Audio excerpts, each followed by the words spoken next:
시청자 여러분 안녕하십니까? 가장 빠른 종합뉴스 뉴스큐 시작합니다. 내년 대선까지 이제 93일밖에 남지 않았습니다.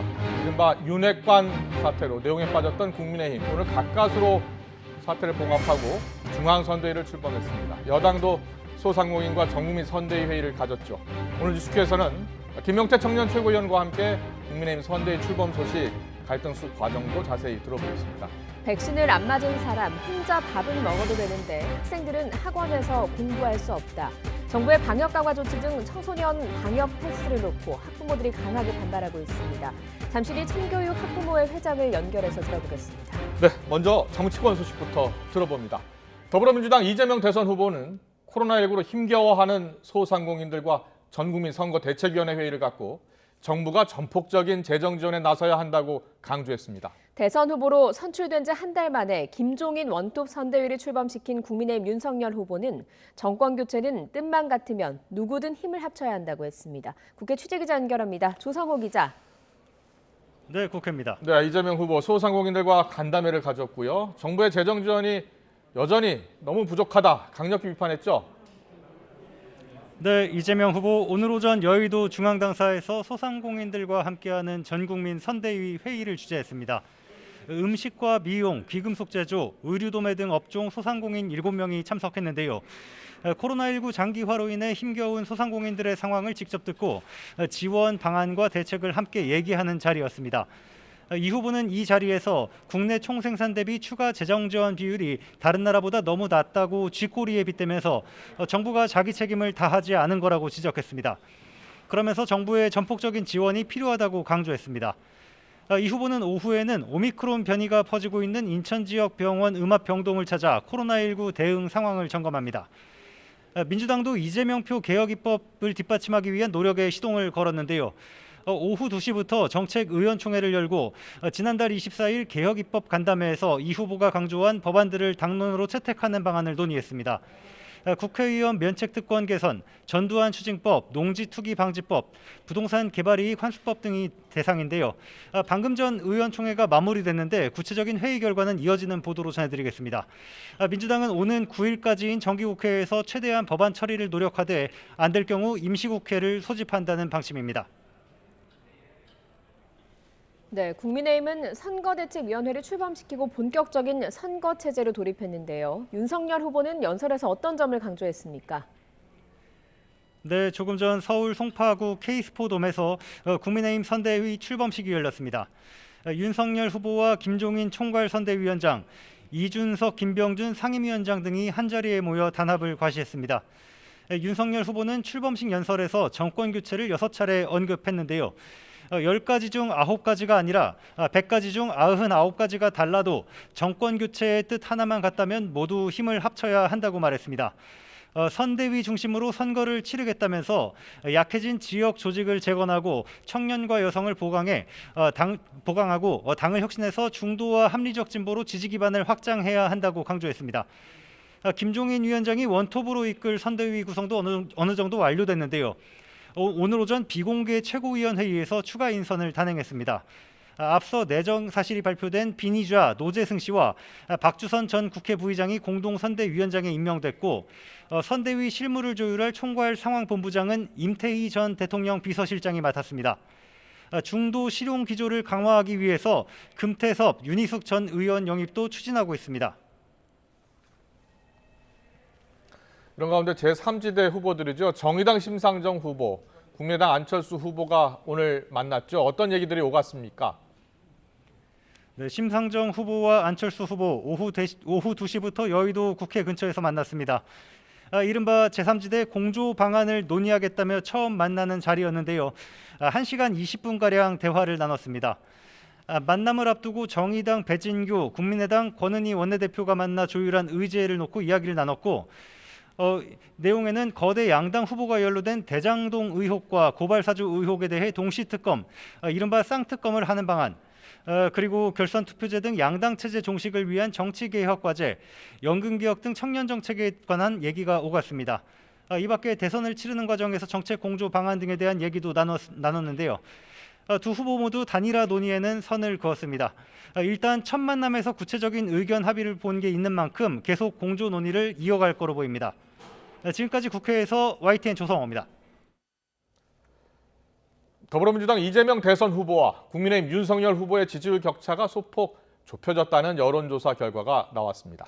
오마이뉴스 의뢰로 리얼미터가 지난달 29일부터 지난 3일까지 닷새간 전국 성인 3,054명을 조사한 결과 이재명 후보는 37.5%, 윤석열 후보는 44%로 윤 후보가 이 후보를 오차 범위 바깥에서 앞섰습니다.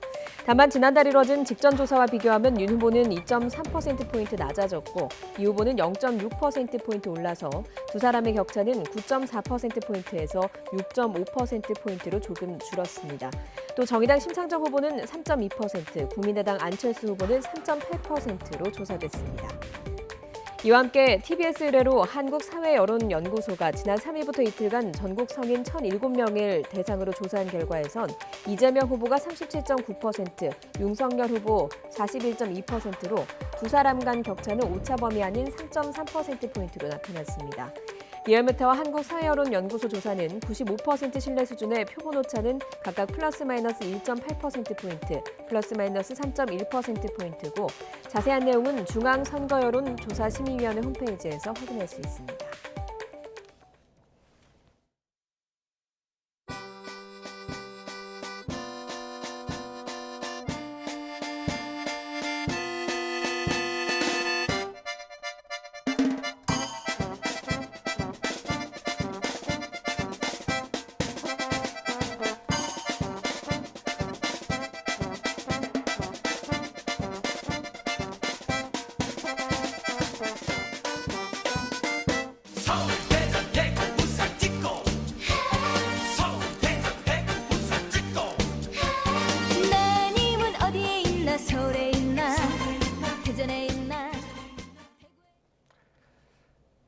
네, 잠깐 영상으로 소개해드렸습니다만 국민의힘 이준석 대표의 지난주 자맹에 줄곧 동행하신 분입니다.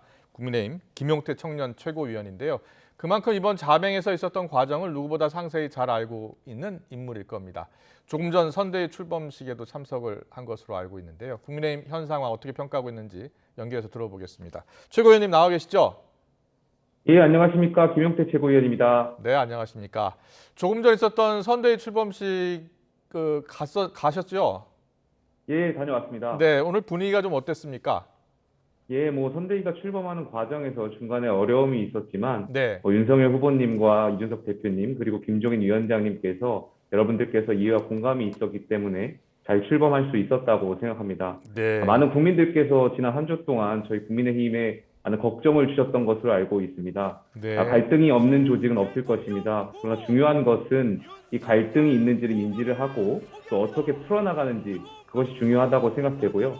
지난 주말 저희 국민의힘이 치열하게 논의하고 소통하고 보여드렸던 이 정치라는 예술을 많은 국민들께서 감동을 받으셨을 것이라 생각합니다. 네. 이제 본격적으로 선대위가 출범했기 때문에 앞으로 국민들의 기대에 부응할 수 있도록 노력하겠습니다. 네. 이준석 대표와 쭉 같이 이제 행보를 하셨습니다. 그런데 많은 언론에서 봉합됐다라고 표현했습니다만 앞으로 넘어야 할 산이 많다. 특히 윤핵관 인사 조치는 없었고 그래서 갈등이 다시 불거질 수 있다라는 전망이 나오고 있거든요. 여기에 대해서는 어떻게 보세요? 예, 그 부분은 이렇게 보시면 될 것 같습니다. 울산회동, 이른바 울산회동이라고 말한 그 회동에서 예. 대표님과 후보님 그리고 원내대표님께서 앞으로 대선에 관한 모든 사항, 중요한 사항은 긴밀히 공유하겠다고 의견을 같이 했습니다. 네. 저는 이 부분에 있어서 대표님과 후보님 사이에 어떤 소통이 문제 없을 것이라고 생각되고요.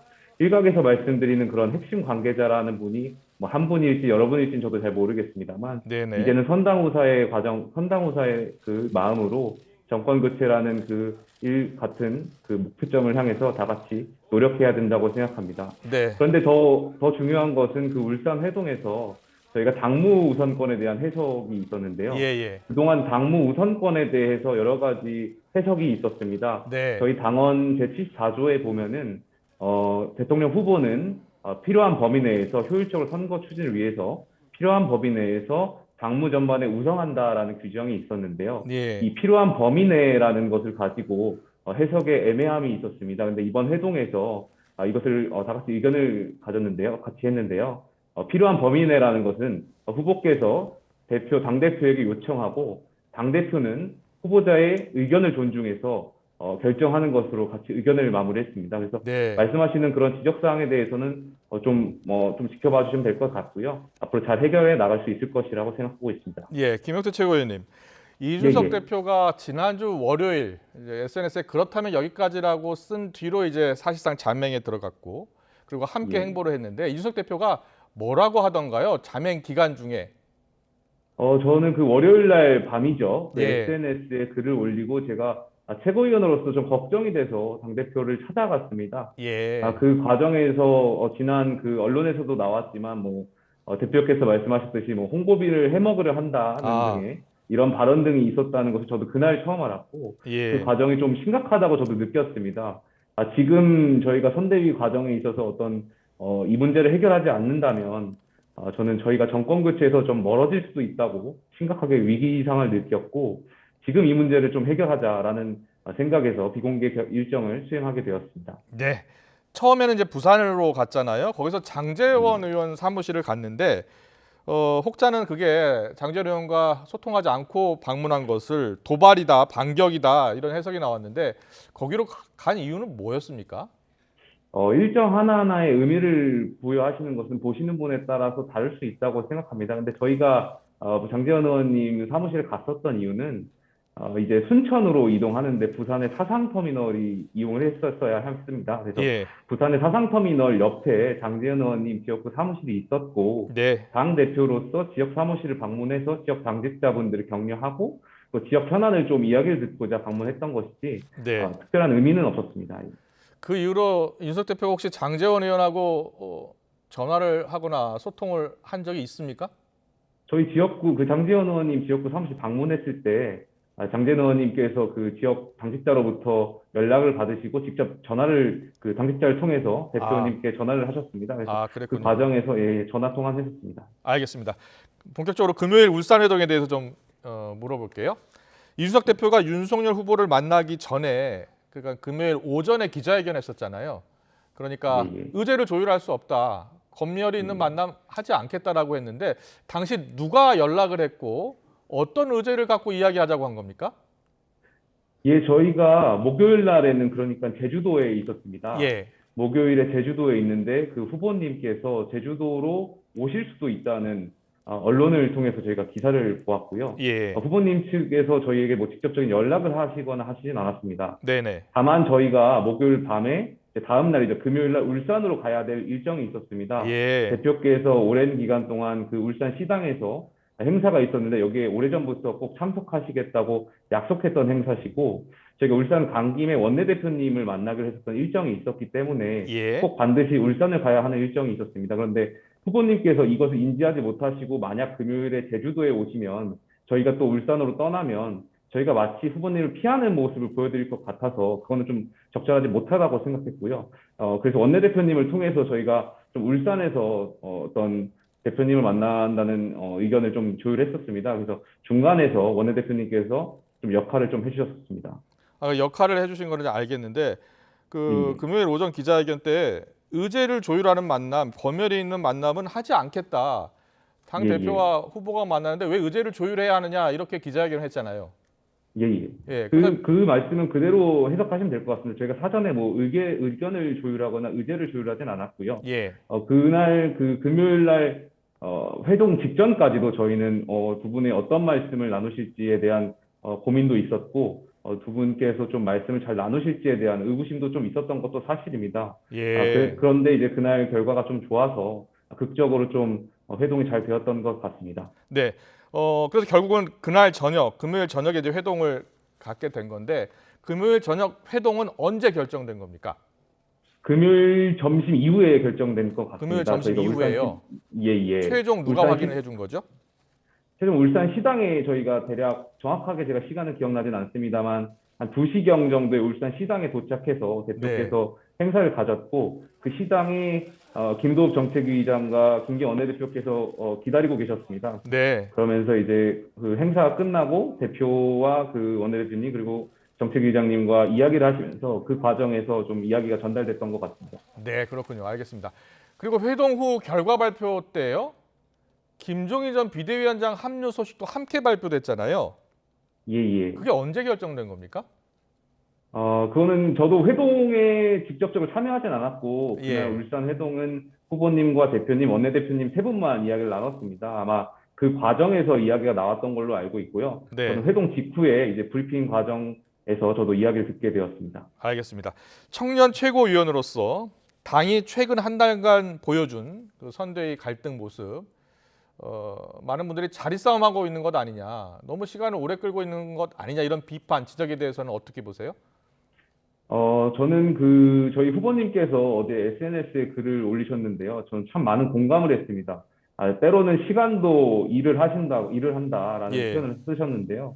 저는 지난 일주일 동안은 뭐 말씀하신 대로 걱정도 많으셨고 예. 뭐 자리 다툼을 하는 것처럼 보일 수도 있었겠지만 저희가 진정으로 원했던 것은 정권 교체를 하고 윤석열 후보를 대통령을 만들기 위해서는 반드시 필요했던 기간이라고 생각합니다. 그 시간 네. 동안에 뭐 저희는 더 얻은 것도 많다고 생각되고요. 또 후보님과 대표님 간의 소통에 문제가 없었다는 것을 다시 한번 또 확인하는 계기도 되었습니다. 그래서 비온 뒤에 땅이 더 굳건하게 단단해지듯이 앞으로 저희 국민의힘은 앞으로 나아갈 일만 남았다 이렇게 생각하고 있습니다. 아니, 저 윤석열 후보가 예, 예. 그동안 이준석 대표 자맹에 대해서 리프레시하러 갔다, 바람 쐬러 갔다 이렇게 예. 표현을 했잖아요. 그래서 윤석열 후보가 너무 방치하는 것 아니냐, 좀 선대위 갈등에 예. 대해서 본인이 직접 적극적으로 나섰어야 하는 것 아니냐 이런 비판도 있었잖아요. 여기에 대해서는 어떻게 보세요? 처음에는 그 핵심 관계자들에 의해서 후보님께서 정확히 인지를 못하고 계셨었던 것도 계셨지 못했던 걸 수도 있다고 저는 생각하고요. 예. 시간이 지나면서 후보님께서 이 사건의 좀 위중성이나 저희의 어떤 진정성을 좀 봐주셨다고 생각되고요. 그러면서 이제 회동을 통해서 전격적으로 결과에 이르렀다고 생각합니다. 알겠습니다. 가로세로 연구소에서 이제 그 윤핵관이 아니라 이준석 대표 핵심 관계자 이핵관이라는 표현을 쓰면서 이준석 대표 측 인사들이 당 분란의 주범이다라고 이야기를 했어요. 그러면서 신상까지 공개했는데 여기에 대해서 정정방송 없을 때 법적 조치하겠다라고 했는데 아직까지 별다른 움직임이 없는 것 같은데 혹시 법적 조치도 고려하고 있습니까? 예, 저희 박종원 공보보좌역이죠. 박종원 예. 공보보좌역께서 어떤 많은 상처를 입은 것도 사실이고요. 예. 이 부분에 있어서 뭐 정정방송이 없다면 공보보좌역이 그 법적 조치를 강구하겠다라고 말씀하셨고 여기에는 변함이 없는 것 같습니다. 예. 제가 느끼기로는 그 언론에서 말하는 이른바 핵심 관계자라는 표현은 그 실명이 아닌 익명으로 핵심 관계자라는 이름으로 언론을 통해서 분열을 획책하거나 뭔가 이야기를 하셨던 분들이 문제가 됐던 것인데 저희는 절대 뭐 익명으로 하더라도 누군가를 비방하거나 한 적이 없고 실제로 저는 그 실명으로 다 인터뷰를 했습니다. 그리고 이 기간 동안 그 비공개 일정 기간 동안 저희가 대표의 말로 어떤 메시지가 나가야지 저희가 뭔가 언론을 대응을 하면 대표의 메시지를 전달하거나 말 그대로 핵심 관계자가 될 수 있었다고 생각했기 때문에 그 기간 동안은 언론의 대응도 저희는 하지 않았습니다. 그래서 저희를 뭐 일각에서 뭐 그런 핵심 관계자라고 말씀하시는 것은 조금 적절치 않은 표현이라고 생각됩니다. 네, 계속해서 선대위 얘기 짧게 해보겠습니다. 이준석 대표 생각대로 김종인 전 비대위원장이 이제 원톱으로 선대위를 이끌게 됐습니다. 그런데 이렇게 이야기하더라고요. 내 할 일을 할 것이고 어떻게 보면은 별도의 조직을 좀 갖고 가고 싶어하는 그러한 발언을 한 것 같습니다. 여기에 대해서는 어떻게 보세요? 저는 그렇게 생각하지 않고요. 예. 총괄 선대위원장으로서 말 그대로 그렇게 당원에 있는 대로 해석을 해주시면 될 것 같습니다. 김정인 예. 위원장님께서는 원톱으로 저희의 선거 전반에 대해서 지휘를 해주실 거고 또 1차적으로 김병준 선대위원장님께서 정무적인 판단도 해주실 거라고 생각하고 있습니다. 네. 민주당 이재명 후보 같은 경우에 최근에 청년 행보 아주 열심히 하고 있잖아요. 최근 영입된 청년 선대위원들에 대해서는 어떻게 생각하세요? 제가 뭐 민주당의 그 영입에 대해서 왈가왈부하는 것은 좀 적절치 않다라고 생각되지만, 예. 각 정당이 청년을 보는 시선이 좀 다른 것 같습니다. 네. 저희 당은 뭐 국민의 변화 열망의 국민들의 열망에 따라서 이준석 당대표와 저 역시 현역 의원을 이겨서 이제 지도부에 들어오게 됐는데, 네. 민주당은 마치 그 만 18세 분들을 선대위원장에 영입하면서 이분들에게 보여주기식 행보를 하는 거 아닌지에 대한 의구심이 있습니다. 이러한 부분들은 각 정당이 좀 지향하는 청년에 대한 관점이 다르다고 생각되고요. 저희는 저희 공정한 경쟁을 통해서 청년들도 무언가 역할을 할 수 있도록 계속해서 노력하도록 하겠습니다. 그러면 선대위 차원에서 청년 영입은 계속 추진하고 있는 겁니까?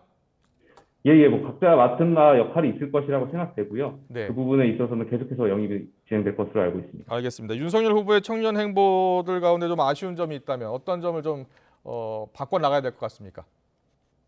후보님께서 청년 행보와 관련해서 사실 아쉬운 부분도 있는 것이 사실입니다. 예. 그런데 제가 후보님께서 느꼈던 바로는 이러한 부분을 고쳐나가겠다는 의지가 강하셨습니다. 이건 예. 울산 회동만 보더라도 직접 울산으로 오셔서 저희와 이야기를 하려고 하시는 그런 모습만 보더라도 후보님께서 잘못된 점이 만약에 있다면 고쳐나가겠다는 의지가 있기 때문에 저는 이러한 것들이 2030 세대가 원하는 관점이라고 생각됩니다. 그래서 앞으로 이러한 부분을 좀 더 잘 승화시켜가지고 많은 청년들에게 더 다가갈 수 있도록 노력하겠습니다. 네, 알겠습니다. 지금까지 국민의힘 김용태 청년 최고위원과 함께 전국 현안 짚어봤습니다. 오늘 말씀 잘 들었습니다. 고맙습니다. 네, 감사합니다.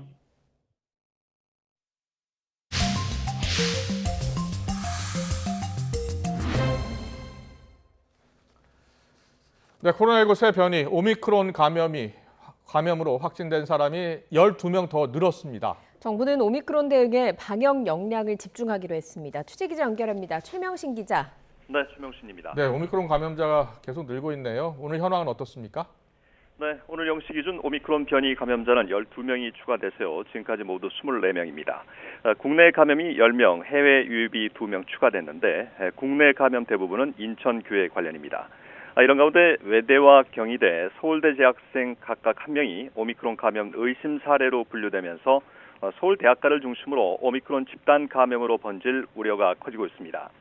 코로나19 신규 환자는 4,325명으로 어제보다 800여 명 줄긴 했지만 일요일 발생 기준으로는 역대 최다를 기록했습니다. 감염 경로를 보면요. 국내 발생이 4,296명, 해외 유입 사례가 29명입니다. 수도권에서만 3,010명으로 전체 70%를 차지하며 유행을 주도하고 있습니다. 위중증 환자는 전날보다 17명 줄어서 727명, 사망자는 41명 늘어 누적 3,893명입니다. 어제 오후 5시 기준 수도권 중환자 전담 병상 가동률은 86.6%로 하루 전보다 1.1%포인트 증가했습니다. 지역별로는 서울이 89.1%, 경기 82.8%, 인천 93.7%로 집계됐습니다. 남아있는 병상은 서울 38개, 경기 63개, 인천 5개로 수도권 전체에서 106개 뿐입니다. 수도권에서 하루 이상 병상 배정을 기다리는 사람은 어제보다 28명 늘어난 982명, 재택치료 대상자는 전국적으로 15,900여 명으로 집계됐습니다. 오미크론 확산세가 거세지자 정부는 연말까지 오미크론 대응에 모든 방역 역량을 집중하기로 했습니다.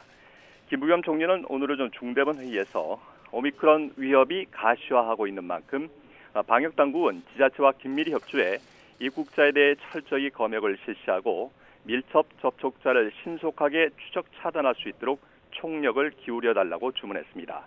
또 청소년 방역 패스 확대에 대해서 문제를 제기하는 사람도 있지만 방역 패스는 부당한 차별이 아니라 공동체를 보호하기 위해서 함께 지켜야 할 최소한의 약속이라며 협조를 당부했습니다. 유은혜 부총리 겸 교육부 장관도 최근 2주간 확진된 소아청소년의 99%가 백신 미접종자이거나 접종 미완료자인 것으로 나타났다면서 백신 접종의 중요성을 재차 강조했습니다. 지금까지 사회부에서 전해드렸습니다. 국내 첫 오미크론 변이 집단 감염이 일어난 인천의 한 교회 앞에 교인들을 대상으로 한 선별 진료소가 설치됐습니다. 경기도 안산에 있는 중학생이 지난달 이 교회 예배에 참석한 뒤 오미크론에 감염된 사실도 확인됐습니다. 현장 연결합니다. 홍민기 기자. 네, 인천시 미추홀구에 있는 한 교회 앞에 나와 있습니다. 네, 교회 앞에 선별 진료소가 설치됐는데요. 검사는 어떻게 잘 이루어지고 있습니까? 네, 제가 나와 있는 곳이 국내 첫 오미크론 집단 감염 사례로 선정된 교회 앞인데요. 조금 전까지 이곳 주차장에 선별 진료소가 설치됐었는데 지금은 오늘 예정된 검사를 모두 마치고 진료소가 철수한 상태입니다. 지난달 28일 이 교회 교인인 우즈베키스탄 국적 남성 A씨와 함께 예배를 본 교인 130명 정도가 오늘 선별진료소에서 검사를 받았습니다. 앞서 지난달 24일 이 A씨는 나이지리아에서 귀국한 목사 부부를 데리러 갔고 마찬가지로 오미크론 변이 바이러스에 감염됐는데요. 이 부부가 역학조사에서 A씨와 접촉한 사실을 숨기면서 확진되기 이틀 전인 지난달 28일 이곳 교회에서 열린 집단 예배와 외국인 대상 프로그램에 참석했습니다. 당시 같은 예배에 참석했거나 접촉 가능성이 있는 사람만 해도 800명에 육박해 추가 감염 가능성이 큰 상황입니다. 네, 인천에서 시작된 오미크론 감염 다른 지역으로도 퍼지고 있다고요?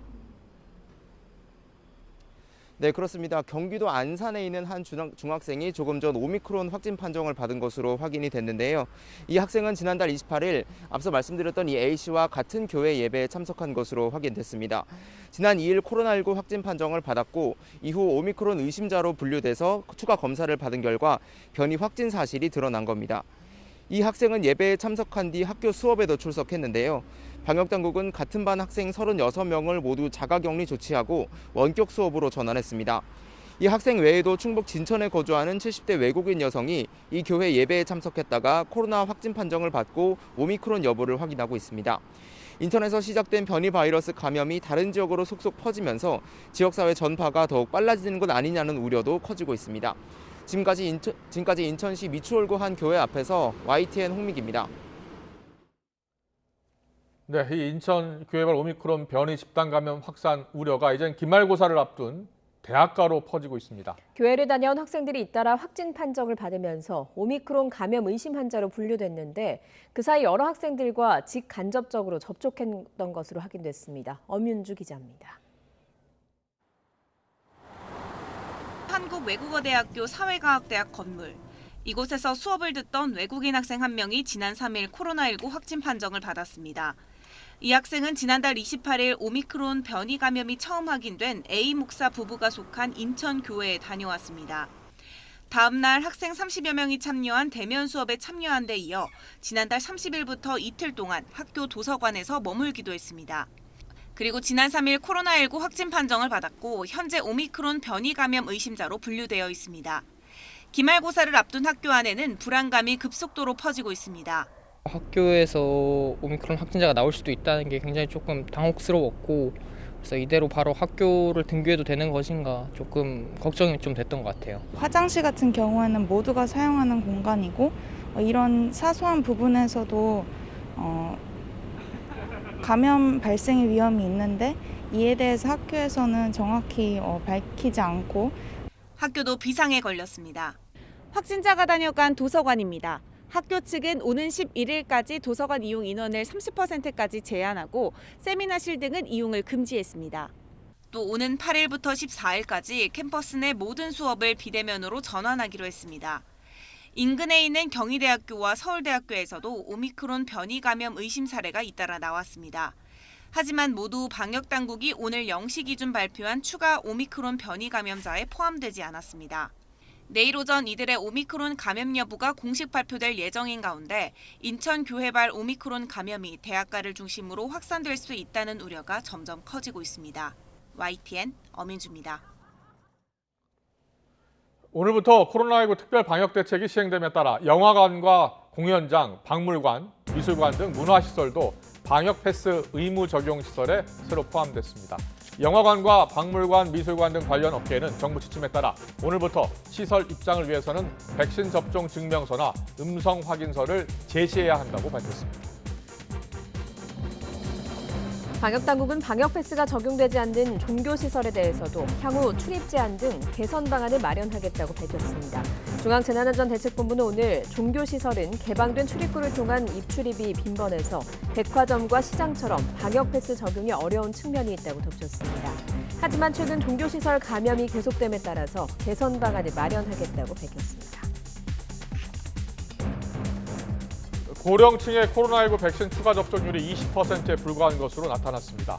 중앙사고수습본부는 오늘 고령층을 중심으로 위중증 환자, 사망자가 많이 발생하고 있다며 고령층의 3차 접종률을 높이는 게 위중증 환자와 사망자 수를 줄일 수 있는 관건이 될 것이라고 말했습니다. 그러면서 추가 접종과 사회적 대응이 결합하면 방역 효과가 나타날 것이라며 확진자 증가세를 감소세로 반전시키는 게 중요하다고 덧붙였습니다. 코로나19 신규 확진자가 급증하면서 최근 일주일간 학생 확진자는 하루 평균 564명으로 역대 최다를 기록했습니다. 학생 확진자가 500명대를 기록한 것은 이번이 처음으로 지난 1일은 698여 명으로 700명에 가까운 확진자가 나왔습니다. 네, 오늘부터 방역조치 강화, 잠시 멈춤이 시작됐죠. 방역 패스 확대 적용을 놓고 청소년 자녀를 둔 학부모들의 우려와 반발의 목소리도 커지고 있습니다. 백신을 맞지 않은 사람도 식당에서 혼자 밥은 먹어도 되는데 백신 맞지 않은 학생은 왜 학원에서 공부를 못하게 하느냐는 건데요. 이윤경 참교육 학부모회 회장 연결해서 그 이야기를 들어보겠습니다. 회장님 나와 계시죠? 네, 안녕하세요. 네, 안녕하십니까? 참교육 학부모회 회장 이윤경입니다. 예, 자녀분이 지금 고등학교 1학년이라고요? 네, 서울에 있는 고등학교 1학년입니다. 예, 네. 지금 서울 수도권에서 확진자가 상당히 많이 나오고 있는 상황인데 자녀분이 있는 학교는 어떻습니까? 확진자가 좀 나오고 있는 상황입니까? 네, 저희 아이 학교도 셔다운이 여러 번 반복이 됐었고요. 네. 반별로 집에 돌아가거나 아니면 학년 전체가 돌아가거나 그리고 인근 그 보건소가 너무 그러니까 줄이 길어서 근처에 어디가 한가하다 막 이런 문자들을 학부모들끼리 나눠서 그렇게 서로 정보를 교환하기도 하고 그 정도였습니다. 예, 자녀분도 검사를 최소 한 번 이상은 받았겠군요. 네, 검사를 받았고요. 많이 받은 학생은 어떤 반은 7번까지도 받은 반이 있어요. 예, 백신은 자녀분이 맞았나요? 아니요, 안 맞았습니다. 아직 그 고1 자녀분은 아직 백신을 맞지 않은 상황. 네. 10월부터 일단 백신 고1을 대상으로 권고를 하기 시작했잖아요, 접종을요. 안 맞으신 네. 이유가 있을까요? 아이의 의지였고요. 예. 그리고 이게 이제 평균 지금 뭐 한 60몇 프로가 맞았다고 하지만 예. 그 반의 분위기라든지 또 그 학교의 분위기에 따라서 아이들끼리 좀 맞고 안 맞고의 그 접종률이 많이 차이가 나요. 예. 근데 저희 아이 친구들은 다 안 맞는 추세로 그렇게 가고 있더라고요. 그러니까 자녀분과 주변의 친구들 모두 좀 맞지 않는 분위기라고 하는데 이유가 뭐라고 하던가요? 백신을 맞지 않는 이유가 있을 것 같거든요. 일단 그 부작용에 대한 우려가 제일 크고요. 예. 네, 그리고 확진이 돼도 무증상이 많다라는 얘기들이 많이 돌고 있더라고요. 네, 그래서 이제 좀 더 지켜보자라는 얘기들을 하고 있는 것 같습니다. 예, 부작용의 우려 그리고 확진이 돼도 어리고 젊기 때문에 무증상인 경우가 많다라는 이유를 들었는데 부모님 입장에서 어떻습니까? 백신이 좀 맞아야 하지 않을까? 확진자가 많이 나오면서 좀 아이가 확진되지 않을까 걱정되실 것 같거든요. 확진에 대한 우려는 있는데요. 이게 이제 성장기 아이다 보니까 어른들하고 또 다르게 이 부작용이 뭐 5년 후, 10년 후 또 어떻게 나타날지 그 부분에 대한 우려도 많이 크고요. 예. 그리고 저희 집이 이제 4인 가족인데 그 막내 아이 말고는 나머지 3명은 다 2차 접종까지 완료했거든요. 예. 그래서 혹시 이제 아이가 확진이 되더라도 아이를 통한 어떤 뭐 확산 감염이라든지 이런 부분은 없을 거다라는 생각이 좀 있어서 예. 네, 그 강요를 하지는 않습니다. 아이한테. 예. 성장기 아이다 보니까 혹시 백신을 맞았을 때 문제가 생기지 않을까 이런 우려하는 부분은 어느 학부모님이든 다 마찬가지실 것 같습니다만 이제 정부가 방역 강화 조치를 내놓으면서 청소년 방역 패스라고 하죠. 내년 2월부터 적용되잖아요. 백신 안 맞으면 학원에도 못 가게 되는 거잖아요. 네, 그게 이제 정부가 처음에는 계속 청소년에 대해서는 강제하지 않겠다, 예. 자율 접종이다라고 11월 29일 보도까지도 그렇게 얘기했었어요. 근데 갑자기 이렇게 학생들이 갈 수 있는 모든 곳을 다 접종하지 않으면 출입을 못하게끔 막아버린다는 건 실질적으로는 사실 강제 접종이라고 저희는 보고 있거든요. 예. 네, 그래서 이 부분에 대해서 학부모들의 반발이 클 수밖에 없죠. 예.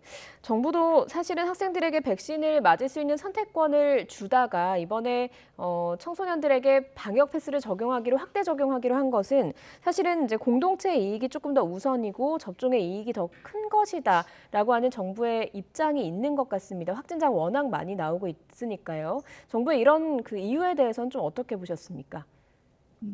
그 공동체의 이익이라고 하면 모두에게 똑같이 적용이 돼야 되잖아요. 근데 이번 발표를 보면서 학생들뿐만 아니라 이제 학부모들도 굉장히 불공평하다라고 생각을 했던 게 어른들이 모여서 뭐 취식이 가능한 먹고 마시는 이런 곳은 다 그 방역 패스에 해당되지 않는 곳으로 해제를 하고 유독 이제 학생들이 마스크를 쓰고 활동하고 있는 뭐 취식도 안 하는 그런 곳만 예. 공공의 이익이라고 얘기를 하고 있어서 네, 이 부분은 좀 네, 불공평하지 않나라고 생각을 하는 거죠. 예, 그러면 학생들이 갈 수 있는 곳 중에 취식이 가능하지 않은 곳, 그러니까 독서실이나 학원 같은 곳들은 좀 너무 나간 강화 조치다 이렇게 보고 계시는 거군요. 네, 그렇죠. 예. 학생들도 사실 PC방이나 예, 그런 곳들은 인정을 하거든요. 안 가면 된다라고 생각을 하는데 요번에 내려진 조치에 대해서는 이해를 못하는 네, 상황입니다. 예. 그렇다 보니까 많은 학부모 단체가 반대 성명도 내고 있고요. 학부모들 대부분이 또 반발의 목소리를 많이 내고 있습니다. 이번에 그 학원을 못 가게 하는 것이 자체가 학습권도 좀 침해한다 이렇게 보는 측면도 있으시다고 들었어요. 네, 이게 지금 이제 저희 단체도 성명서를 냈는데 자칫 그 학부모의 이기심으로 그렇게 생각을 하시는 것 같아요. 학습권에만 초점을 맞춰서 얘기를 하시는 것 같은데 사실 그 초등학교 6학년 같은 경우는 맞벌이 가정에서 어떤 돌봄의 대체로 이제 뭐 태권도 학원이나 피아노 학원 이런 것들을 이용하는 부모님들도 있었거든요. 예. 네, 그랬을 때 이게 단순히 그냥 우리 아이 공부시키기 위해서 그 학부모들의 이기심 이런 차원은 아니라는 거죠. 네, 그렇게 좀 봐주셨으면 좋겠습니다. 예. 그리고 좀 시간이 부족하다. 백신 뭐 방역 강화 조치로 인해서 지금 2월부터 적용을 한다고 하더라도 백신을 맞기 위한 시간이 좀 부족하다라는 목소리도 있는 것 같습니다. 그러니까 지금 역산을 해보면요. 2차 접종까지 완료를 하려면 적어도 크리스마스 즈음까지는 학생들이 1차 접종을 시작을 해야 된다는 부분인 거거든요. 네, 그렇죠. 크리스마스 이전까지 1차 접종을 하려면 사실 지금 고등학교 같은 경우 기말고사 기간이거든요. 예. 중고등학생이. 예. 그리고 이제 이렇게 확진자가 반별로 나오거나 학년에서 나왔을 때 그 검사를 받는 것도 줄이 굉장히 길어요. 근데 이런 상황에서 지금 일괄적으로 8주 줄 테니 모두 2차 접종까지 완료해라라는 것은 너무 좀 이렇게 그 전체주의적인 발상이 아닌가라는 생각도 하게 되는 거죠. 네. 예, 너무 어쨌든 강제 접종을 하는 것이다라는 생각에는 다들 동의를 하고 계신다. 그래서 거기에는 좀 변함이 없는 생각이다라는 말씀이신 것 같은데 뭐 부작용에 대한 우려를 계속해서 이야기를 하시기도 하셨지만 사실은 방역당국 입장에서는 고3 학생들이 수능 전에 지금 다 맞았잖아요. 그런 사례들을 봤을 때 오히려 중증 이상 반응이 모든 연령대에서 10대가 가장 낮다라는 입장이거든요. 이런 주장에 대해서는 어떻게 좀 생각을 하셨는지요? 그게 사실 학생들도 같은 논리를 펴는 건데요. 백신을 맞아서 뭐 그런 이상이 없다라기보다는 확진이 돼도 무증상이다라는 논리가 학생들은 더 강하고 예. 이번에 이제 그 청원을 올린 고등학생의 주장도 그거였잖아요. 예. 네, 그래서 문제는 또 그러다 보니까 그러면 가족들한테 또 감염시키지 않겠냐라고 얘기하시는데 그 부분도 앞에서 제가 설명드린 것처럼 자녀를 뺀 나머지 부모들이 자녀를 위해서 이미 다 맞았거든요. 예. 네, 그래서 중증 이상의 반응이 없다라는 게 고3이 백신을 다 맞아서인지 그 상관관계는 좀 따져봐야 될 것 같고 네, 그런 부분에 대해서 아직 해소가 안 된 것 같습니다. 예, 뭐 지역사회 전파 우려에 대해서는 뭐 아이 말고는 가족들이 대부분 맞은 집들이 많다라고 하셨는데 주변은 어떻습니까? 실제로 학부모님들은 대부분 다 맞으셨습니까? 네, 제 주변에는 거의 다 맞으셨고요. 네. 아이들을 위해서 할 수 없이 맞았다라는 부모님들이 많으세요. 걱정이 네, 됨에도 이게 불구하고 내 아이를 위해서 맞았다라는 분들이 그렇죠. 많으시다는 거군요. 네. 예. 그런데 정부가 사실은 더는 유예 기간 둘 수 없다. 그래서 2월에 방역 패스, 청소년 방역 패스 적용하는 것 좀 강행할 의지를 보이고 있거든요. 어떤 좀 대응을 하실 예정이신지요? 지금 국민들을 보호하려는 입장이라면 네, 아까 말씀드린 것처럼 일관성과 원칙을 가지고 똑같이 적용을 해야 될 거라고 생각을 하고요. 청소년한테만 이렇게 저희가 보기에는 투표권이 없어서 그런가? 이렇게 막 강제하면 말을 다 들으라고 하는 건가라는 그런 의심도 좀 드는데 이렇게 계속 그 국민들을 보호가 아니라 그 강제하려는 입장으로 그렇게 간다면 저희도 거기에 맞는 대응을 좀 고민을 해봐야 되겠죠. 예, 알겠습니다. 일단 뭐 아이들, 자녀들 백신 맞는 거에 대한 부모님들의 우려는 당연한 것 같습니다만 정부 차원에서도 이런 불신을 좀 없애기 위한 노력을 해야 될 것 같습니다. 어떻게 되는지 좀 지켜보도록 하겠습니다. 학부모님 이야기 들어봤습니다. 이윤경 참교육 학부모회 회장이었습니다. 오늘 말씀 고맙습니다. 감사합니다.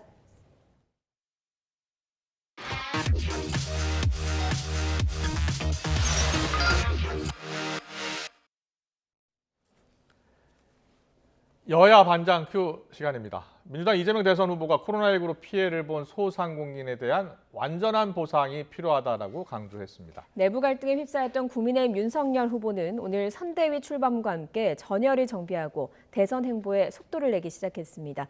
정치부 이만수 기자와 함께 짚어보겠습니다. 어서 오세요. 네, 안녕하세요. 안녕하세요. 자, 오늘 국민의힘 선대위 출범식 가졌는데 이준석 대표가 메모드 코끼리 털을 다 깎았다라고 표현했잖아요. 네, 이게 무슨 뜻입니까? 그러니까 그 이준석 대표가 그 어제 SNS에 그리고 오늘 최고위원 회의 끝나고 나서 오늘 선대위 구성의 어떤 그 흐름을 놓고서 이야기를 한 건데요. 저희는 뭐 키워드를 수염 깎은 메모드 첫발이라고 뗐는데 메모드는 선대위라고 보시면 될 것 같고 첫발이라는 것은 오늘 이제 출범식을 해서 시작을 했다라고 보시면 될 것 같습니다. 그러니까 이준석 대표가 어떻게 얘기했냐면은 그 메모드를 면도를 해놓고 봤더니 그 털까지 다 깎였잖아요, 이제. 그러니까 그 털 주변에 모여있던 지금 그래픽으로 나가죠. 불필요한 악취와 파리때까지 모두 사라졌다라고 적기도 했고 또 이야기를 하기도 했습니다. 그러니까 지금까지 선대위 구성을 놓고서 윤핵관이라는 말씀 들어보셨죠? 그러니까 윤석열 후보 측의 핵심 관계자 발로 해서 이런저런 기사가 나왔고 거기에 대해서 그 이준석 대표가 강하게 반발을 했는데 어쨌든 간에 그 메모드 선대위 그러니까 덩치가 큰 메모드 선대위에서 그 수염을 깎고서 코끼리 선대위 그러니까 조금 더 슬림해진 그러니까 통합형과 실무형의 중간 단계의 선대위가 오늘 출발을 하게 됐다라는 뜻에서 이준석 대표가 저렇게 표현을 한 걸로 보입니다. 오늘 첫 발을 뗀 이 메머드 선대위 코끼리 등에 탄 사람이 윤석열 후보라고 볼 수 있을 것 같은데 윤석열 후보 오늘 어떤 메시지를 좀 내놨습니까? 네, 조금 전에 시작을 해서 이제 조금 전에 마쳤습니다. 2시에 선대위 출범식이 열렸고요. 오늘 선대위 출범식에는 정말 어렵게 합류했죠. 김종인 총괄 선대위원장 합류했고요. 그리고 지금 이제 화면으로 나가는 게 오늘 선대위 출범식 모습입니다. 그 윤석열 후보 뭐 당연히 참석했고 그다음에 이준석 대표 그리고 또 같이 저기 공동 상임위원장 맡은 김병준 전 비대위원장도 참석을 했고요. 홍준표 의원이랑 그 유승민 전 의원이 안 보여서 왜 안 보일까 하는 분들도 계실 텐데 오늘 참석한 분들은 이 선대위 구성, 선대위에 참여하고 있는 그런 인사들을 중심으로 돼 있기 때문에 참석을 하지 않았었다고 해요. 그러니까 오늘 그 화면에서 잡히지 않는 것은 어떻게 보면 좀 당연하다고 보시면 될 것 같고요. 윤석열 후보 오늘 그 출범식 연설문에서 이런 얘기를 많이 했습니다. 그 민주당을 먼저 부패 기득권의 사익을 추구하는 정당이다라고 규정을 했고요. 단합된 힘으로 정권 교체하자. 100가지 중에 99가지가 달라도 정권 교체 뜻이 같다면은 힘을 합쳐야 한다. 이렇게 이야기했고요. 또 당 중심으로 혁신을 하자. 이렇게 밝히기도 했습니다. 또 대선 후보 같은 경우에는 미래에 대한 비전을 보여줘야 하기도 하잖아요. 거기에 대해서는 공정이 상식이 되는 나라 그리고 공정한 경쟁 사회를 만들겠다고 강조했고 이 사회 안전망도 좀 강조를 했어요. 두툼한 사회 안전망을 만들어서 대한민국을 확 바꾸겠다고 강조를 했습니다. 그런데 저는 오늘 윤석열 후보의 연설문을 들으면서 가장 눈에 띄었던 것은 사실은 문재인 대통령의 이름과 이재명 민주당 후보의 이름이 한 번도 등장을 하지 않았습니다.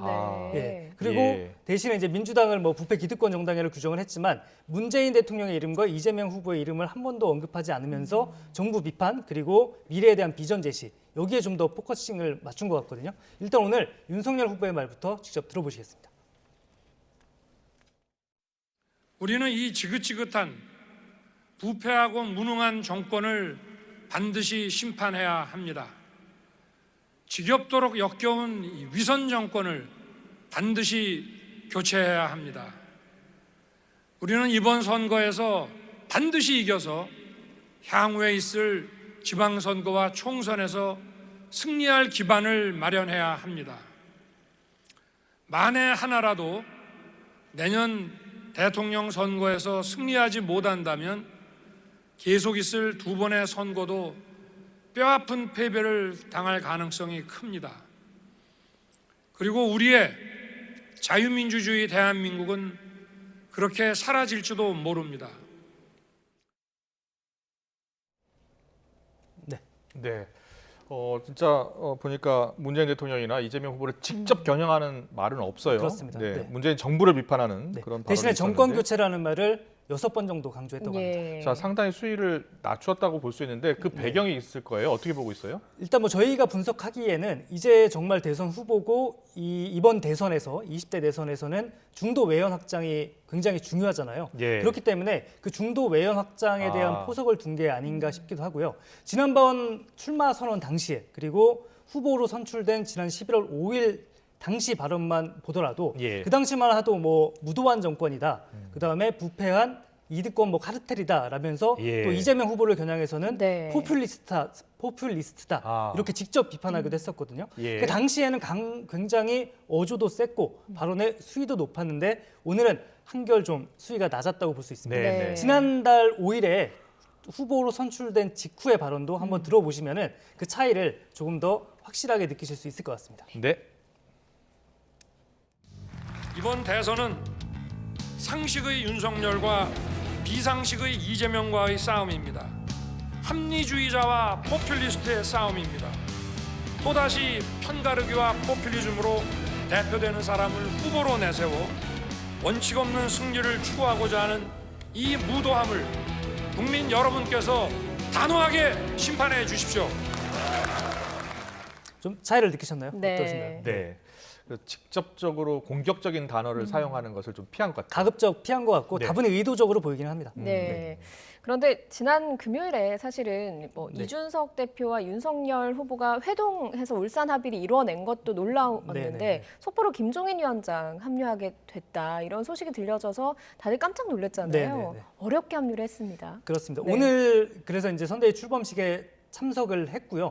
윤석열 후보가 문재인 대통령과 이재명 후보를 직접 겨냥하지 않는 대신에 김종인 위원장과 이준석 대표가 대신해서 인지는 모르겠지만 문재인 정부를 조금 강하게 비판을 했습니다.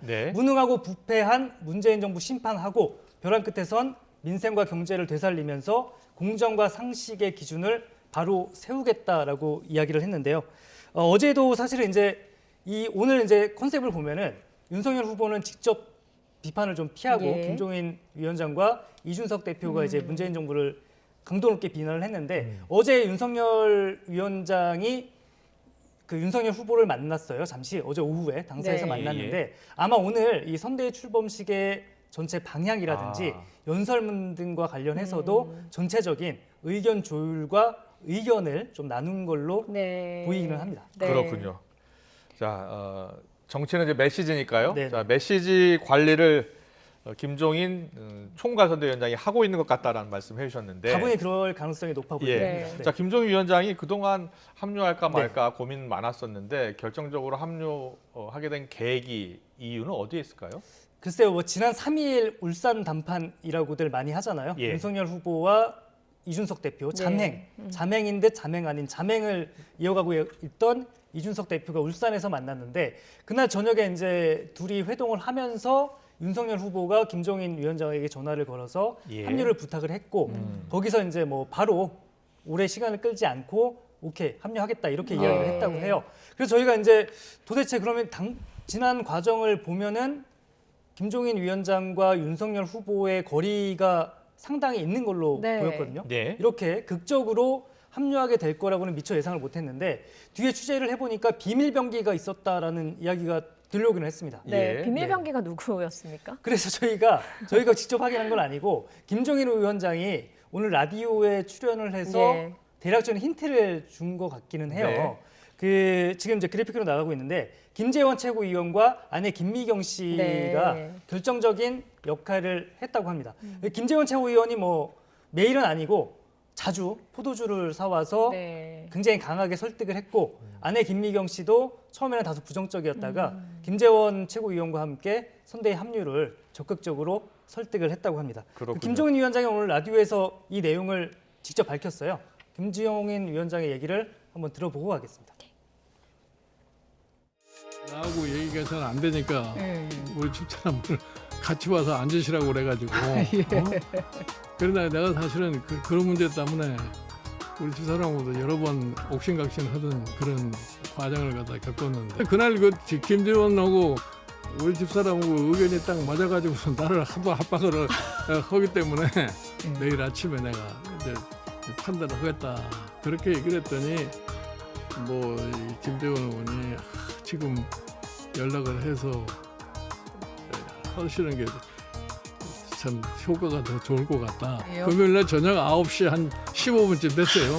윤 후보 따라다니는 수행실장한테 전화를 해가지고서 그 수행실장이 윤 후보를 바꿔주고 그렇게 해서 전화가 연결이 돼가지고 거기서 내가 결정을 했다고 정말 수락을 하고. 네. 어떻게 보면 이준석 대표가 김종인 전 위원장을 총괄선대위원장으로 계속 모시고 싶어 했고 김종인 전 위원장은 항상 정권을 주면 사실상 그렇습니다. 정권을 주면 하겠다고 했는데 모든 게 김종인 전 위원장의 뜻대로 그리고 이준석 대표 뜻대로 된 거예요? 그렇게 보기에는 또 해석의 여지가 좀 있기는 해요. 그러니까 그래요? 김재원 최고위원이 김종인 위원장을 찾아가서 당원 당규를 보면은 우리 선대위에서 총괄 선대위원장은 한 명뿐이다. 그리고 당신 그러니까 김종인 위원장께서 총괄을 맡게 되는 것이다라고 이야기를 했다고 하고요. 저희가 알기로는 김종인 위원장 같은 경우에는 지금도 사실은 기존 선대위가 그대로 있는 상태에서 김종인 위원장이 추천한 인사들 조금 뒤에 이제 조금 더 설명을 드리겠지만 그분들이 추가가 된 상황이거든요. 그런데 김종인 위원장 같은 경우에는 일할 사람은 사실은 정해져 있다.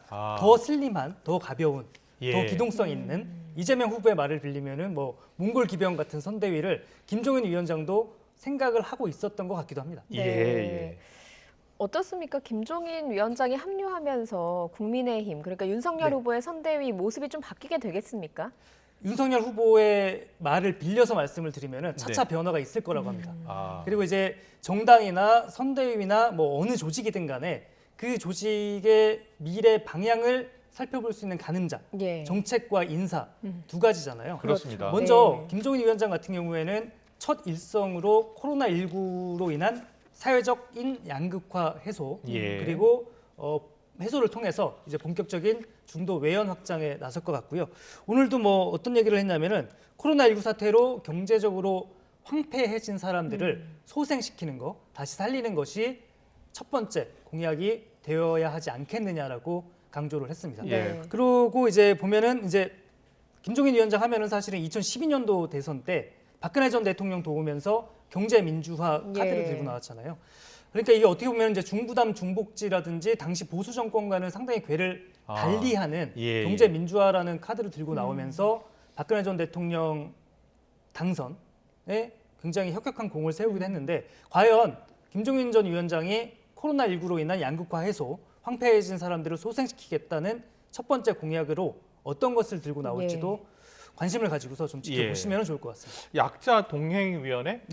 그걸 뭐 후보 직속으로 그렇습니다. 만들어서 활동도 하고 앞서 이제 정책과 인사를 보면 알 수 있다고 하는데 인사로 누구를 과연 영입해서 선대위 활동을 해 나가느냐 여기에 금태섭 전 의원이 포함될 것 같다고 하더라고요. 그렇습니다. 금태섭 전 의원은 뭐 김종인 위원장도 거의 확실시 된다고 이야기를 하고 있고요. 또 권성동 사무총장도 확실시 된다고 이야기를 하고 있고 지금 화면으로 나가고 있죠. 저 총괄상황본부장이 임태희 전 비서실장입니다. 이명박 전 대통령 당시 비서실장인데 그래도 보수 진영 내에서는 합리적인 보수로 좀 꼽히고 있고요. 금태섭 전 의원 합류가 유력시 되고 있고 윤희숙 전 의원도 합류가 유력시 되고 있는데 다만 지금 단계에서 금태섭 전 의원의 그 이름이 이미 며칠 전부터 계속 거론이 됐는데 아직 보직이라고 하죠. 직책이 어떤 역할을 맡을지에 대해서 확실하게 국민의힘에서 발표를 하지 않고 있어요. 이런 걸 보면은 사실은 뭐 인선 과정에서 조금 더 문제가 있는 건 아닌지 혹은 뭐 이제 구체적인 역할 배분에 따른 조정 과정인지는 조금 더 지켜보시면 될 것 같고요. 또 권경의 변호사 네. 중국 흑서 저자로 네. 이름이 잘 알려져 있죠. 공경의 변호사 같은 경우에도 이름이 몇 차례 나왔는데 오늘 이준석 대표가 선을 그었네요. 그 네. 현재까지는 영입 계획이 없다라고 밝혔습니다. 그렇군요. 자, 근데 선대위에 지금 뭐 상임선대위원장도 네. 있고 또 본부장들도 있잖아요. 네. 뭐 원희룡 정책총괄 본부장도 있고. 그런데 이게 별도 조직으로 혹시 운영되는 것 아니냐 이런 전망도 있는데 그럴 가능성도 있는 겁니까? 별도 조직으로 운영될 가능성은 없을 것 같아요. 그렇다면 네. 이제 선대위 밖에 별동대처럼 운영이 되는 건데 네. 거기에 대해서는 뭐 윤석열 후보도 오늘 연설문을 보면은 당 중심의 선대위를 아, 강조했기 예, 때문에 그 예전에 이제 뭐 민주당의 예를 들면은 광흥창 팀이라든지 금강팀 같은 경우를 예로 든 것 같아요. 예. 윤석열 후보는. 근데 그런 거 안 하겠다는 거거든요. 다만 한 가지 변수는 네. 민주당의 지금 선대위 구성을 보시면은 기존의 선대위가 그대로 있는 상태에서 일부 직책 변화가 있었고 네. 그 굉장히 좀 슬림화된 형태로 가는 거잖아요. 예. 그러니까 이재명 후보의 핵심 인사들, 측근 플러스 핵심 인사들로 구성을 해서 굉장히 신속하고 기동성 있게 나가겠다는 거거든요. 네. 그렇지만 기존의 선대위를 완전히 해체한 건 아닙니다.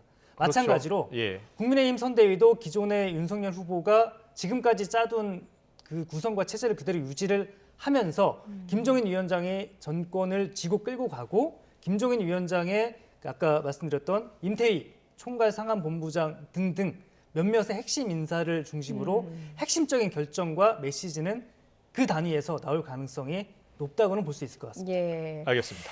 그리고 다음 키워드가 비단 주머니 이야기가 네, 나오는데요. 비단 주머니 계속해서 윤석열 후보를 영입하기 전부터도 이준석 대표가 이야기를 했던 그렇습니다. 거고 몇 가지를 지금 꺼냈잖아요. 이번엔 빨간 티를 꺼냈죠. 네 번째 네. 비단 주머니라고 합니다. 네. 그렇습니다. 지난 3일에 극적으로 합류를 했는데 영상으로 보고 한번 오겠습니다.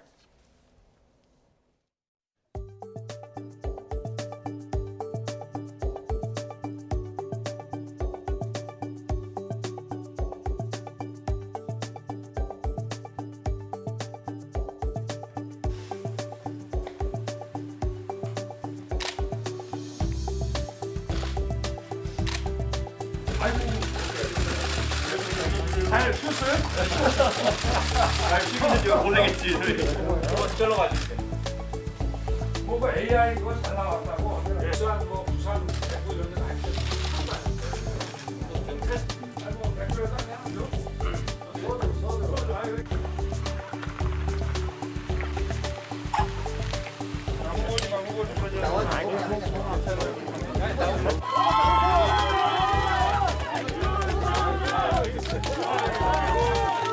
자, 우리가 대한민국을 살리겠습니다.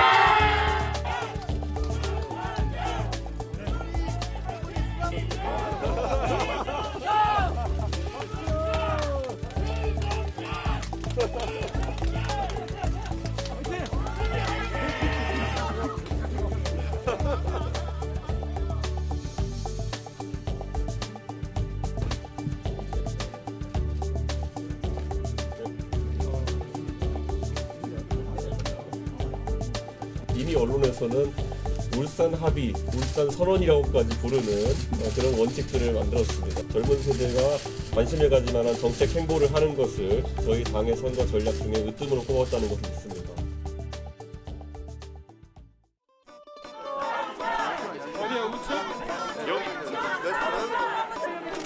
안 보인다.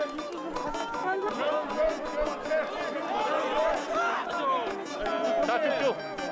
자, 가겠습니다. 자, 가시겠습니다.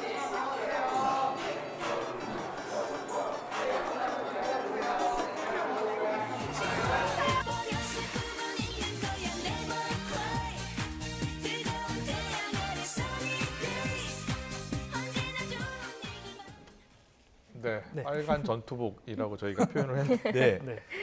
어떻게 보면 메시지가 정확해요. 사진 찍고 싶으면 말씀해 주세요. 메시지 간단한데 어떻게 보면 좀 세련되지 않았다고 볼 수도 있는 그런 티셔츠를 입게 됐습니다. 네. 이것도 역시 빨간 주머니에서 나왔다고 하는 거죠. 네, 비단 주머니. 비단 주머니인데 예. 네 번째 이제 비단 주머니에서 나왔다고 하고요. 네. 첫 번째가 그 댓글 조작 위한 프로그램, 네. 두 번째가 AI 윤석열이라고 아. 오늘 그 선대위 출범식에서 잠깐 네. 손을 보이기는 했어요. 예. 자세히 보이진 않았는데 네. 그리고 이제 세 번째가 바로 저 빨간 후드티라고 합니다. 아. 빨간 후드티는 뭐 이제 그 이준석 대표와 윤석열 후보의 어떤 갈등 봉합, 이제 통합, 화합 이런 메시지를 보여주는 것 같고요. 네. 그리고 저 이제 이준석 대표 같은 경우에는 홍보 전략, 일종의 홍보 전략으로 쓰고 있는 것 같아요. 그래서 2030뿐 아니라 저 티를 입고서 원하는 문구를 새겨서 오면은 거기에 대해서 후보가 있는 곳에 오면은 그 메시지를 전달하겠다 이렇게 이야기를 했고요. 또 뭐 저 디자인을 두고서 주말 사이 좀 화제가 되기도 했는데 보기에 따른 것 같아요. 박한 점수를 주는 경우도 있고 이게 너무 이제 청년 시즌들의 2030과는 좀 정서가 떨어져 있는 것 같다. 내년 대선까지 저 계속 입고 간다는 겁니까? 일단 계획은 그런데 두고 보시기에는 어떤지 모르겠지만 글쎄요, 뭐 이제 선거 전략과 캠페인이라는 게 좀 진행을 하다가 어떤 민심과 여론, 국민의 호응을 얻지 못하면 중간에 충분히 접을 수도 있는 거니까. 새로운 비단 주머니에서 새로운 후드티가 나올 수도 있는 거죠. 뭐 어쨌든 커플티 입고 단합되고 뭐 이런 모습 보여주겠다는 의지는 보여준 것 같습니다만 그렇습니다. 뭐 김종인 위원장이 사실은 합류하기 전에 김병준 위원장을 반대한다라는 목소리가 많았잖아요. 화합적 결합이 잘 될까 이것도 좀 궁금한 부분이거든요. 글쎄요, 뭐 오늘은 첫날이기 때문에 오늘 뭐 선대위 출범식에서는 이제 당연히 다 화합하고 통합, 화합, 단합된 힘을 보여주겠다고 하는데 저는 김종인 위원장과 김병준 위원장이 앞으로 어떻게 정책적인 조율을 맞춰 나갈지도 굉장히 중요한 관전 포인트가 될 것 같긴 합니다. 그러니까 김종인 위원장이 어제 오늘 인터뷰에서 어떻게 이야기를 했냐면은 김종인 위원장 같은 경우에는 아까 설명드렸다시피 사회적 약자라든지 그다음에 코로나19로 피해를 본 소상공인 등 국가가 나라가 역할을 해야 될 때는 재정 지출을 포함해서 적극적으로 역할을 해야 된다는 생각이 많이 확고하고요. 김병준 위원장 같은 경우에는 자본주의, 시장주의에 더 가깝습니다. 자유주의에. 그러니까 시장의 역할을 적극적으로 좀 강조를 하는 편인데 김종인 위원장이 글쎄 뭐 직접적으로 비판을 한 것 같지는 않은데 애들론 비판인 것 같아요. 그러니까 국가의 역할을 방치할 수는 없다. 그러면서 그러니까 자유주의자처럼 그러니까 국가가 국민을 보호하는 거는 당연한 거고 경제 상식이 없는 사람들이 자유주의자처럼 행세한다. 이렇게 이야기하기도 했습니다. 그래서 이준석 대표가 오늘 최고위원회 끝나고 나서 한 주간의 과도기 비슷한 체제가 있었고 둘 사이의 역할이 조금 더 규정되어야 되지 않겠냐라고 합니다. 그리고 당사에도 일부러 그런지 몰라도 사무실을 좀 가깝게 배치를 했다고 해요. 그래서 수시로 의사소통을 하라는 취지에서 사무실도 가깝게 배치를 했다고 했는데 과연 이게 수시로 의사소통하는 것이 긍정적인 방향이 될지 아니면은 둘 사이에 작은 갈등들이 쌓여서 나중에는 폭발하게 되고 그게 이제 대선 선거 운동의 치명타가 될 수도 있거든요. 한번 어떻게 두 사람 그러니까 어떻게 보면은 그 좀 유력한 정치인 두 명이 어떻게 조화를 맞춰 나가는지도 국민의힘 선대위의 중요한 관전 포인트라고 할 수 있겠습니다. 네, 알겠습니다. 계속해서 민주당 이재명 후보 이야기 좀 해보겠습니다. 민주당 이재명 후보가 여러 가지 정책을 내놓으면서 유연하다라는 표현을 이제 민주당에서 많이 하더라고요. 실용주의라고도 합니다. 민주당에서는. 그래서 저희가 키워드로 진화일까 변신일까 이렇게 표현을 했습니다. 자, 기자 입장에서 어떻게 보고 계세요? 뭐 두 개 다일 수 있을 것 같아요. 그러니까 선거 전략이고 캠페인일 수도 있을 것 같고요. 그러니까 이재명 후보 같은 경우에는 지금까지 보면은 전 국민 재난지원금 가장 중요한 어떻게 보면은 가장 강하게 밀어붙이던 공약이었는데 철회를 했고요. 또 국토보유세 같은 경우에도 기본소득과 연계가 돼 있던 부분인데 이 부분도 철회를 했었거든요. 그러니까 그리고 이제 뭐 지금까지 호남 방문을 했었는데 호남 방문에서도 또 여러 가지 좀 발언들, 논란이 될 만한 발언들도 있었습니다. 영상이 준비가 됐다고 하는데요. 영상부터 보고 오시겠습니다.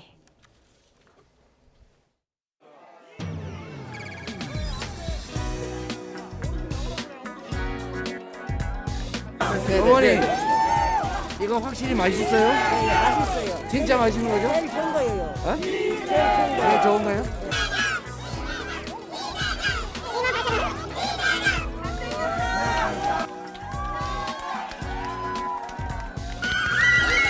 빈말이면 감사합니다.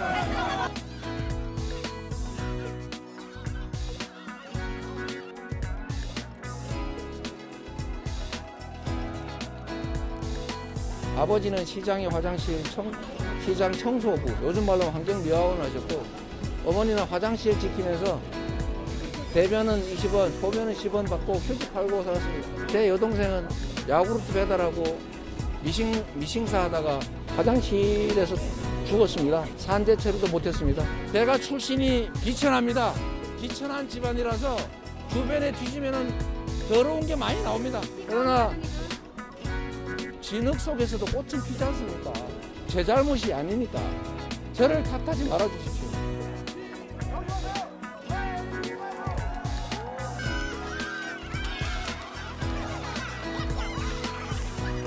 다른 사람들에게 이재명을 알려주세요. 잘못 퍼진 이야기들 여러분이 좀 고쳐주십시오.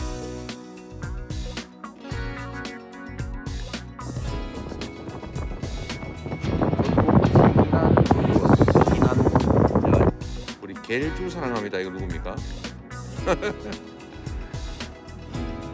건강을 잘 챙기도록 하겠습니다. 로사님.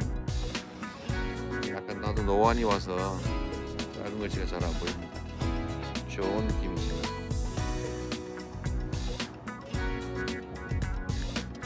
제이드 김씨. 네. 저 사법시험도 일부 좀 부활했으면 좋겠어요. 뭐 로스쿨은 그냥 두고 좀 일부만 사법 윤씨 토론으로 밟아버리세요. 뭐 밟을 것까지는 없고 아예 그냥 상품 비교가 불가능하게 숨겨놓고 그러니까 좀 문제이긴 합니다. 제 아내가 사실은 어젯밤에 제가 사실은 제 아내 보고 싶어가지고요. 그래서 잘 못 보거든요. 제가 생떼를 써가지고 오늘 아침에 정읍에 성광교회 예배를 같이 드리고 올라가 버렸어요. 그래서 제가 배신자라고 흉봤습니다.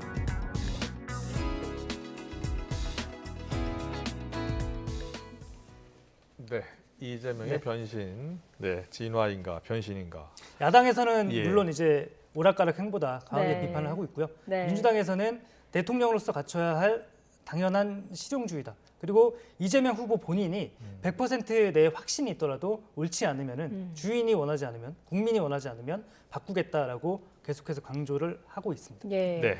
오늘 행보도 보니까 소상공인 관련해서 그렇습니다. 지원도 강조를 했어요. 네. 그러니까 오늘 같은 경우에도 이 코로나19, 그러니까 오늘 같은 경우에는 선대위 회의에 직접 본인이 만든 도표 지금 나가고 있죠. 화면에. 예. 저 도표를 가지고 와서 국가의 역할을 또 강조를 했어요. 그러니까 국가 지출을 더 늘려야 된다.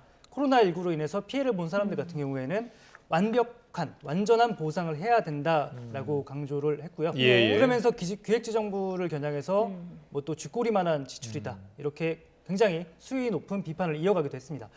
보면은 아까 제가 이제 설명드렸지만 김종인 위원장 같은 경우도 코로나19로 인한 예.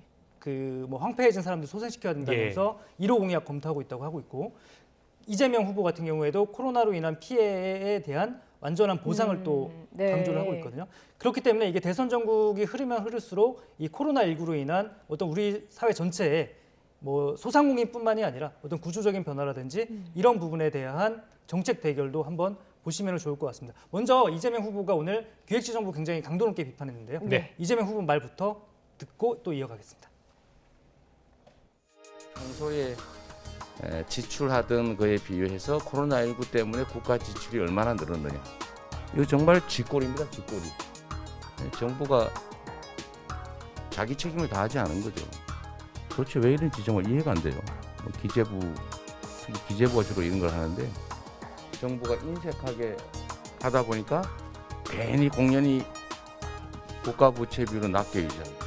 그리고 이번 코로나19 극복 과정에서는 이렇게 쥐꼬리만큼 지원해가지고 이 차이만큼 국민들이 고통받게 됐다.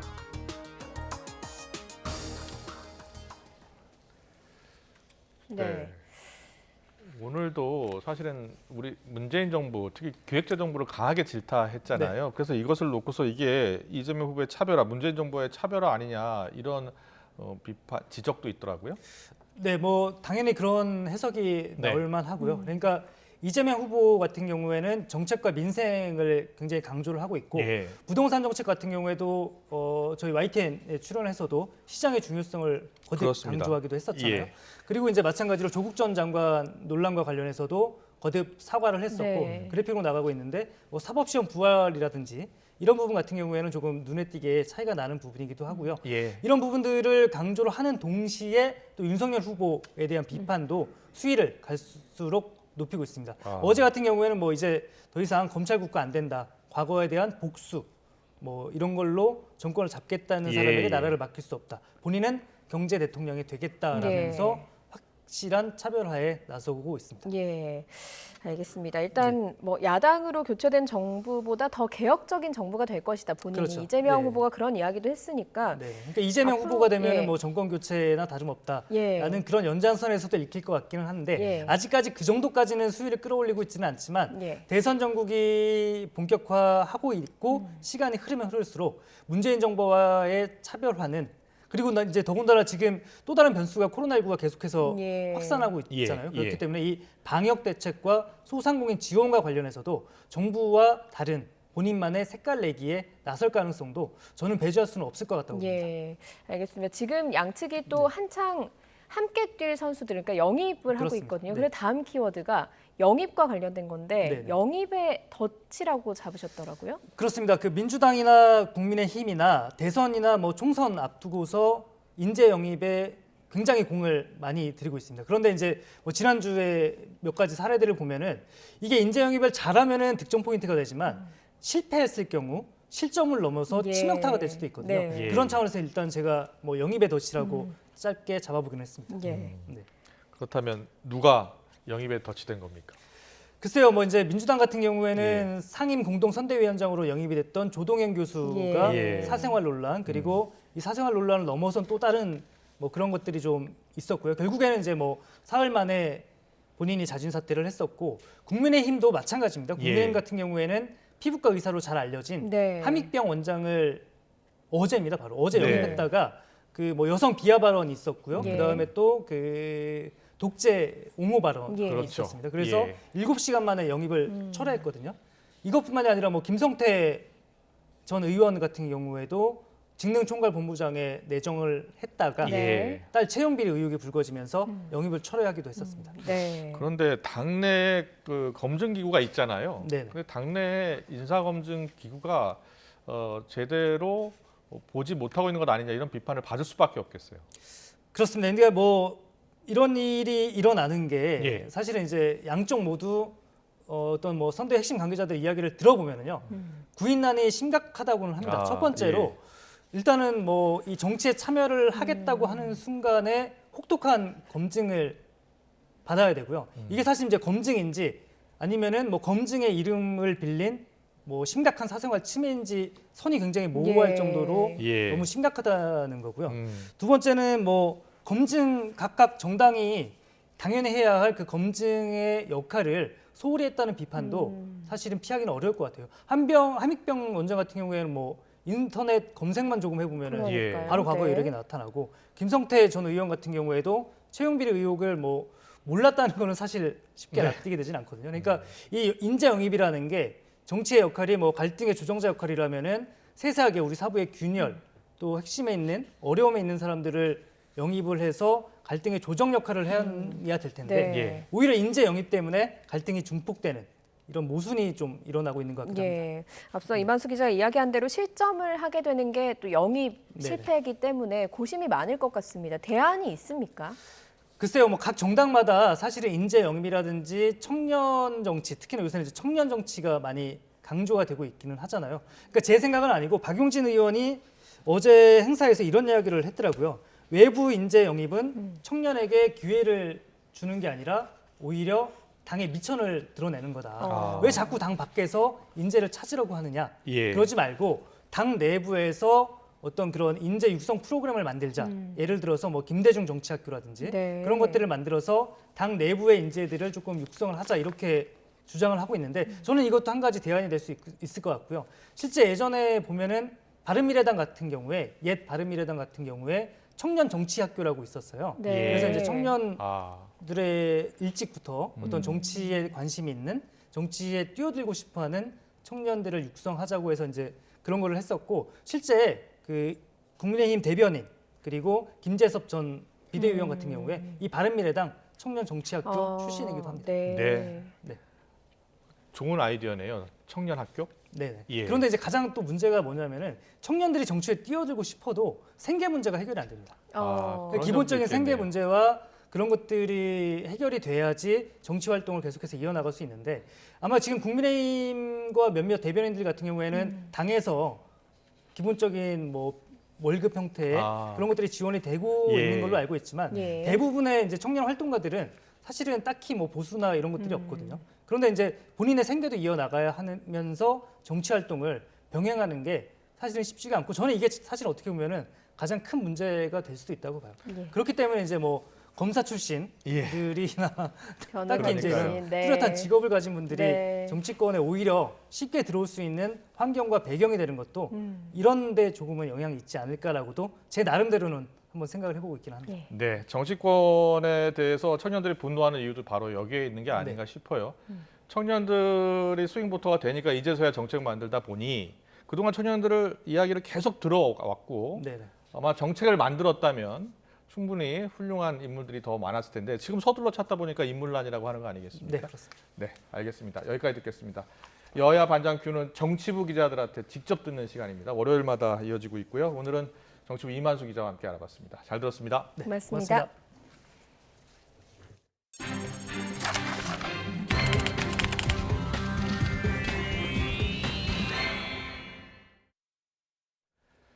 대장동 윗선 로비 수사가 좀처럼 속도를 내지 못하는 가운데 법원에서는 화천대유 대주주 김만배 씨를 비롯해서 이른바 핵심 4인방의 첫 재판이 열렸습니다. 대부분의 피고인이 아직 수사 기록을 받아보지 못했다며 입장을 유보한 가운데 녹취록을 제출하며 수사에 협조해온 정영학 회계사 측은 핵심 쟁점인 배임 혐의를 인정한다고 했습니다. 취재기자 연결합니다.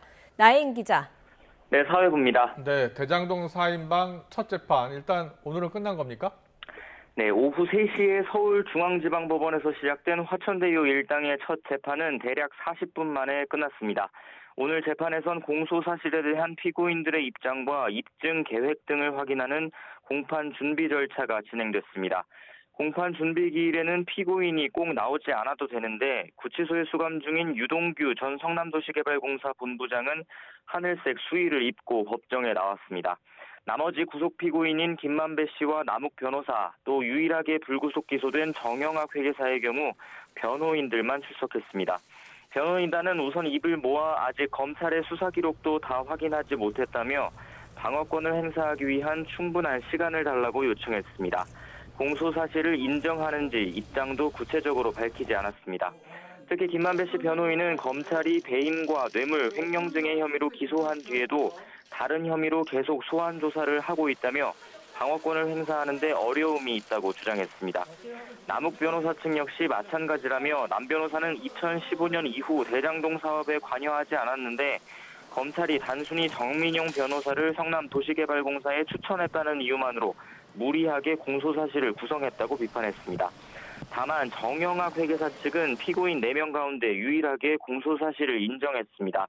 다른 피고인들과 입장이 달라서 낙인이 찍힐까 두렵지만 앞으로도 검찰에 제출한 녹취록의 신빙성을 포함해 사건의 실체가 드러날 수 있게 협조하겠다고도 했습니다. 수사 과정과 마찬가지로 정 회계사 측이 다른 피고인들과 등을 돌리고 첫 재판부터 혐의를 인정하면서 앞으로도 서로 책임을 떠넘기는 모습이 예상됩니다. 사건 초기부터 핵심 증거로 지목됐던 정영학 녹취록의 신빙성을 두고 다른 피고인들은 여전히 문제를 제기하는 상황이어서 증거 채택 여부를 두고도 검찰과 대립할 것으로 보입니다. 재판부는 오는 24일을 두 번째 공판 준비 기일로 지정하고 재판을 이어가기로 했습니다. 네, 재판과 별도로 당시 성남시 윗선을 겨냥한 검찰 수사는 계속되고 있는 거죠? 네, 서울중앙지검 전담수사팀은 오늘 대장동 개발 사업 당시 성남시청에서 인가 업무 등을 총괄했던 과장급 담당자를 소환했습니다. 화천대유 입맛에 맞게 사업이 설계되는 과정에서 성남시가 관여한 건 없었는지 당시 의사결정 전반을 확인하고 있습니다. 오늘 소환된 전직 성남시 도시재생과장 김모 씨는 지난 2015년부터 2년 남짓 시청 도시개발사업단에서 일하며 대장동 개발계획 인가 등 실무를 총괄한 것으로 전해졌습니다. 앞서 검찰은 지난달 30일 과거 성남시 택지개발팀에서 대장동 실무를 담당했던 주무관을 조사했고 지난 3일에는 당시 예산법무과장도 불러 조사했습니다. 지금까지 사회부에서 전해드렸습니다. 최근 아파트 월패드 해킹 소식에 놀란 분들 많으실 텐데요. 공유기나 IP 카메라 등 일상적으로 사용하는 다른 네트워크 장비도 해킹에 무방비로 노출된 것으로 YTN 취재 결과 드러났습니다. 국정원은 해킹된 네트워크 장비가 범죄에 악용된 정황도 포착해서 본격적인 대응에 나섰습니다. 김철희 기자의 단독 보도입니다. 탁자 위 옷가지가 어지럽게 흩어져 있는 집안 모습이 영상에 고스란히 담겨 있습니다. TV를 보는 사람은 자신이 촬영되고 있다는 사실을 모르는 듯 카메라를 전혀 의식하지 않습니다. 모두 가정용 CCTV 같은 네트워크 장비 해킹을 통해 유출된 불법 촬영물입니다. 해커들은 이렇게 확보한 영상을 다크웹 등에 올리고 팔아 넘기기도 합니다. IP 카메라뿐 아니라 공유기 등 일상생활에 흔히 사용하는 네트워크 장비 전체가 해커들의 표적입니다. 생각했던 것보다 의외로 많은 피해가 있는 걸 확인할 수가 있는데요. 사고조사 이런 부분을 확인하다 보면 실제 다른 전산망을 공개해서 해킹 경위지로 활용이 되기도 하고 그다음에 거기에 있는 자료들 절취해 가는 이런 것도 확인되고 있는데요. 국정원도 일반인들의 네트워크 장비 해킹 피해를 다수 파악한 상황. 지난 10월에는 국내외 유무선 공유기나 IP 카메라 등 네트워크 장비 800여 대가 국제 랜섬웨어 조직의 해킹 공격에 이용된 사실도 확인했습니다. 국정원은 문제 해커 조직을 특정하고 이들을 추적하기 위해 국내외 관계 기관과 함께 본격 대응에 나섰습니다. 공격 주체에 대해서는 저희가 유관기관 또는 해외 기관으로 협력을 해서 어떤 공격이 이루어지고 있고 어떤 수법이 이루어지고 누가 하고 있는지에 대해서는 공동 대응해 나가고 있습니다. 국정원은 공격당한 장비 대부분이 초기 비밀번호를 그대로 사용하는 등 보안 수칙을 지키지 않아 뚫린 것으로 보고 있습니다. 따라서 추가 피해를 막기 위해 기본 보안 수칙을 철저하게 지켜야 한다고 강조했습니다. YTN 김철입니다. 한국소비자원이 시중 공기청정기 8개 제품을 시험해 분석한 결과 미세먼지와 유해가스 제거, 탈취 효율 등 성능이 대체로 비슷했습니다. 하지만 연간 필터 교체 비용은 샤오미 제품이 28,000원대로 가장 저렴했고 SK 매직 제품이 6만 원대로 가장 비쌌습니다. 연간 전기요금도 제품별로 2배 정도 차이가 났습니다. 태안화력발전소에서 작업하다 숨진 비정규직 노동자 고 김용균 씨의 3주기를 앞두고 노동단체들이 비정규직 철폐를 거듭 주장했습니다. 시민단체 170여 곳으로 구성된 고 김용균 3주기 추모위원회는 오늘 오전 청와대 사랑채 앞에서 기자회견을 열어 이같이 촉구했습니다. 추모위는 현 정부가 출범하며 산재 사망 노동자를 절반으로 줄이겠다고 약속했지만 올해 사망자는 지난해 같은 기간보다 늘어나는 등 위험의 외주화가 여전하다고 지적했습니다. 서울중앙지검 반부패 강력수사 2부는 윤석열 후보와 부인 김건희 씨의 공소시효가 임박한 청탁금지법 위반 일부 혐의에 대해 혐의 없음 처분했다고 밝혔습니다. 무혐의 처분된 사건은 김 씨가 운영하는 전시기획사인 코바나 컨텐츠가 지난 2016년 12월부터 이듬해 3월까지 예술의 전당에서 진행한 르코르비지의 전후로 도이치모터스를 비롯한 23개 기업이 협찬했습니다. 검찰은 전시회가 열린 2016년은 윤 후보가 서울중앙지검장에 부임하기 전이라 협찬의 직무 관련성이 없는 것으로 판단했습니다. 김달봉이라는 가명의 독지가가 올해도 전북 부안군에 1억 2천만 원을 기부했습니다. 전북 부안군에 따르면 지난 3일 자신을 김달봉 씨의 대리인이라고 밝힌 남성이 부안군청을 찾아서 1억 2천만 원을 두고 사라졌습니다. 김 씨는 지난 2016년 5천만 원을 기부했고 2019년부터는 해마다 현금 1억 2천만 원을 기부하고 있습니다. 오늘은 추위가 풀리고 낮 기온이 크게 오르면서 마치 초봄 같은 날씨가 이어졌습니다. 이번 주는 비교적 맑고 포근한 겨울 날씨가 계속될 것으로 보이지만 대기가 정체하고 중국발 스모그가 유입되면서 호흡기에 안 좋은 초미세먼지 농도가 짙어질 것으로 보입니다. 정혜윤 기자의 보도입니다. 추위가 풀리고 기온이 크게 오른 도심 공원. 포근해진 날씨에 시민들은 겉옷을 벗고 가벼운 옷차림으로 산책을 즐깁니다. 서울 낮 기온은 평년보다 7도나 높은 12.1도까지 치솟았습니다. 기온만 보면 겨울이 아닌 3월의 초봄 수준에 해당합니다. 겨울인데 날씨가 너무 따뜻하고 포근해서 가족이랑 산책하러 나왔습니다. 이번 주는 비교적 맑은 가운데 서울 낮 기온이 최고 13도까지 오르면서 무척 포근할 것으로 보입니다. 하지만 불청객 미세먼지가 짙어지면서 숨쉬기는 점점 힘들어질 것으로 우려됩니다. 특히 밤사이 중국발 스모그가 유입되면서 중서부 지방을 중심으로는 초미세먼지 농도가 나쁨 수준까지 높아질 것으로 보입니다. 또 대기가 안정돼 있어 이번 주는 후반으로 갈수록 초미세먼지와 미세먼지 농도가 점점 더 짙어질 가능성이 큽니다. 날씨 따뜻해지고 대기 정체되고 안정화되면은 들어오는 거 더하기 우리나라에서 만들어지는 것까지 합쳐지면서 좋아질 게 없잖아요. 이제 그냥 주말까지 계속 나쁜 거로 봐야 되지 않겠습니까? 주의보 저는 가능성이 있다고 저는 보는데. 초미세먼지는 미세먼지보다 입자가 작아 호흡기에 안 좋은 영향을 미치기 때문에 각별한 주의가 필요합니다. 따라서 이번 주 노약자나 어린이, 호흡기 질환자는 되도록 야외 활동을 자제하고 부득이하게 외출한다면 일회용 마스크가 아닌 KF80 이상의 미세먼지용 마스크를 착용해야 할 것으로 보입니다. YTN 정혜윤입니다. 더불어민주당 이재명 대선 후보가 오미크론 변이 확산을 차단할 공공의료기관 대응 현장을 점검하기 위해서 인천의료원 음압병동을 방문했습니다. 의료원 방문을 마친 이 후보가 취재진과 질의응답을 할 예정입니다. 네, 국민의힘 선대위 출범과 관련해서 어떤 규정을 할지도 관심인데요. 현장 연결해서 직접 들어보겠습니다. 네, 저는 특별히 드릴 말씀은 없습니다. 오미크론이 지금 급속하게 확산될 위험에 처해 있어서 우리 정부 당국에서 방역을 강화하고 있는데 우리 의료진들이 어려운 환경에서 너무 고생을 많이 하고 있습니다. 의료진 보강이나 또는 병원에 대한 지원도 좀 강화해야 되겠고 이번 방역 지침 강화에 따라서 우리 국민들 그리고 우리 자영업자들이 입는 피해에 대해서 전혀 불평불만이 생기지 않을 정도로 과감하고 신속한 지원이 필요하다고 생각됩니다. 당을 통해서 정부에 지금까지와는 전혀 다른 차원의 과감한 지원을 해달라고 요청하도록 제가 말씀드렸습니다. 오늘 인천의료원 방문 관련해서 질문하실 사항 먼저 있으실까요? 없을 것 같은데 말고. 소속이랑 성함. 네, 저는 인천투데이 기자철이라고 하는데요.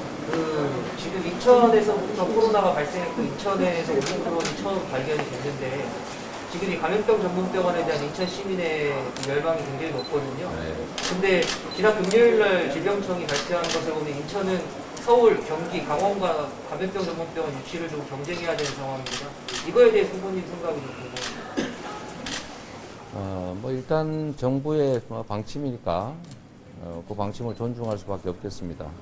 그래서 저는 수도권이라는 이유로 일부러 차별할 필요는 없고 감염병 전문병원은 인구 규모에 따라서 좀 많이 확보해 나가는 게 필요하겠다고 생각합니다. 네, 추가로 질문 있으실까요? 방문 관련은 아닌데요. 윤석열 후보 신대위가 오늘 출범했잖아요.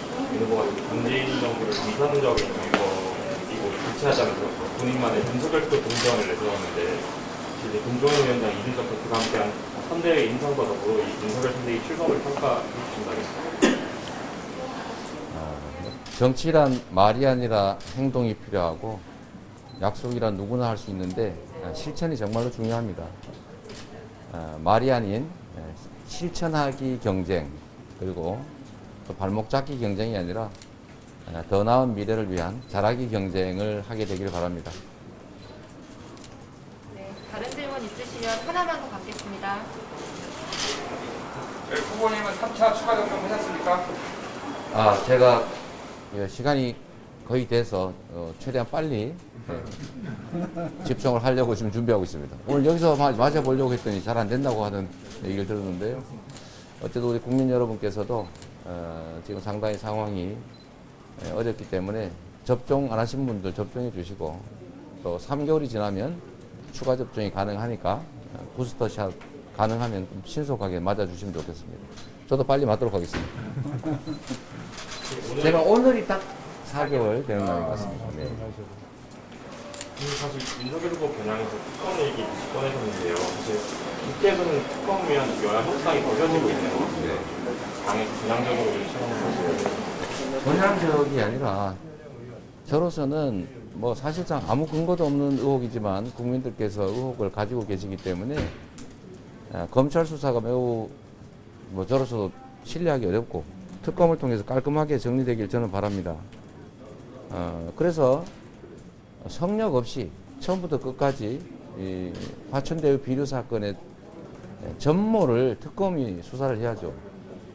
그런데 명백한 혐의점이 드러난 윤석열 후보의 대출 비리 묵인 사건, 그다음에 그 화천대유 개발 이익으로 윤석열 후보의 부친의 집을 사준 문제, 이런 문제도 이미 드러나간 혐의점이거나 의혹이기 때문에 요거는 빼고 특검하자라고 하는 것은 뭐 상식에 반하는 것이죠.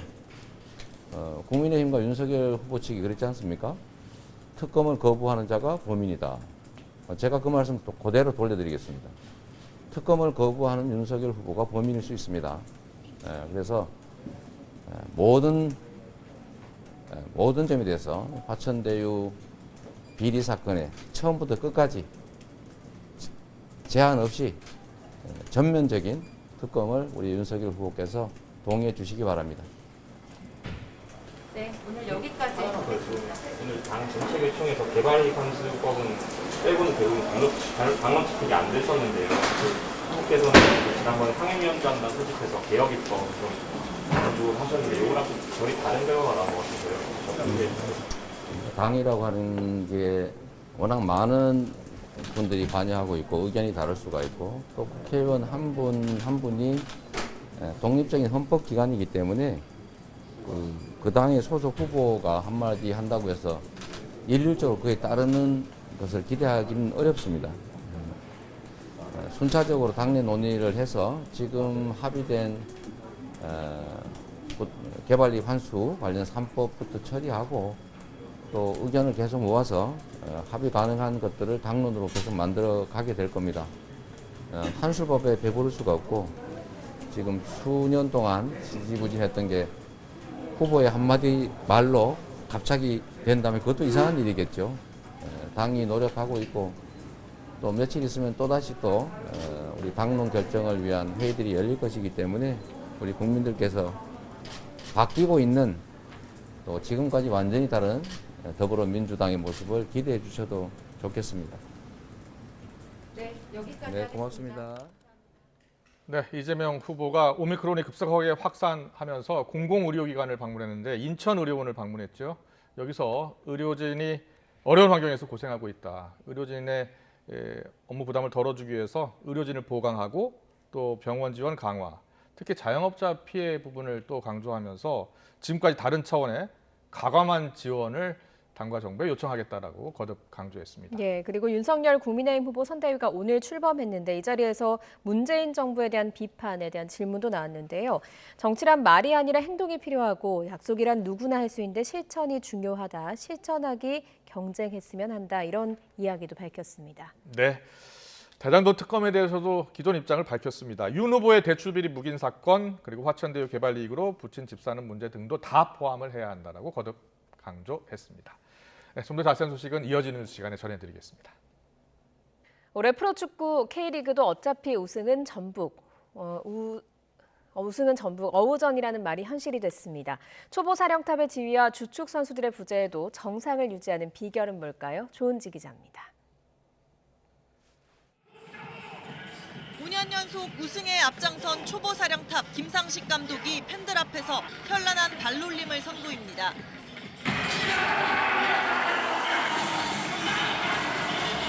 모두가 웃고 즐기는 화려한 피날레. 하지만 이 장면, 김상식 감독 품에서 흘린 주장 홍정호의 눈물은 왜 울어? 이겼는데. 왜 울어? 왜 울어? 그동안의 마음고생을 짐작하게 합니다. 형, 내년에도 해야 될 거 아니야. 이게 주장의 무게야, 임마. 이게 주장의 무게.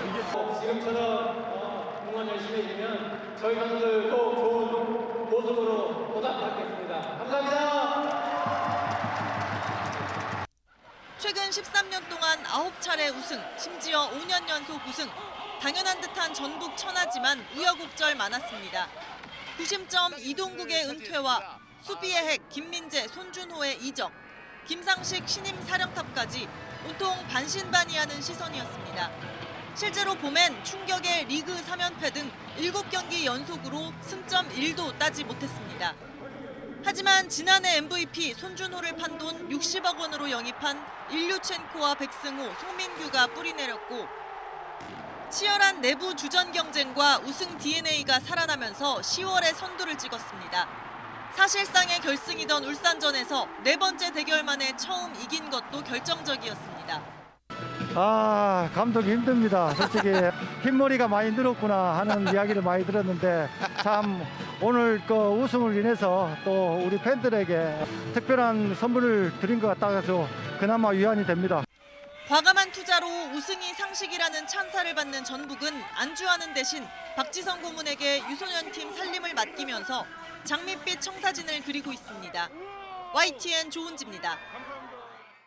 오늘에 이어 내일도 포근한 겨울 날씨가 이어지겠습니다. 내일 서울 아침 기온 2도로 오늘보다 3도가량 높겠고 한낮에도 13도까지 오르는 등 예년 기온을 크게 웃돌겠습니다. 다만 일교차가 크게 벌어지고 있는 만큼 옷차림에 유의해 주시기 바랍니다. 절기 대설인 내일 내륙은 대체로 맑겠지만 서해안에는 새벽까지 빗방울이 조금 떨어지겠습니다. 또 동해안에는 밤까지 5에서 20mm의 비가 내리겠고 기온이 낮은 강원 산간에는 최고 3cm의 눈이 내려 쌓이겠습니다. 추위가 풀리자마자 공기가 탁해지고 있습니다. 내일도 중서부 지방을 중심으로 미세먼지 농도가 종일 나쁨 수준을 보이겠습니다. 내일 아침 기온 오늘보다 1에서 3도가량 높겠습니다. 내일 서울 아침 기온 2도, 부산은 8도가 예상되고요. 낮 기온은 오늘과 비슷하거나 조금 높겠습니다. 내일 낮 기온 서울과 대전 13도, 대구는 14도가 예상됩니다. 이번 한 주간에는 예년 기온을 웃도는 포근한 겨울 날씨가 이어질 전망입니다. 지금까지 날씨 정보였습니다. 네, 이어서 저녁 종합 뉴스 이브닝 뉴스가 방송됩니다. 시청해주신 여러분 고맙습니다.